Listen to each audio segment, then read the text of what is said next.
Batuk dan pilek adalah masalah kesehatan yang kerap dialami setiap orang nih Sobat Sehat. Nah, kondisi ini sering terjadi pada musim hujan. Tak hanya orang dewasa saja, anak kecil bisa terkena batuk pilek setiap 2 bulan sekali. Bukan hal yang serius, batuk pilek dan demam merupakan bagian dari tubuh kembang anak. Untuk mengatasinya, batuk pilek dan demam pada anak bisa dilakukan di rumah seperti yang pertama yaitu cukupi cairan anak. Yang kedua, pastikan anak bisa bernafas dengan nyaman.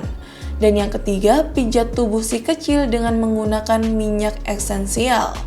Namun bila batuk tak kunjung sembuh hingga alami kejang dan keluar darah dari hidung, segera konsultasikan ke dokter.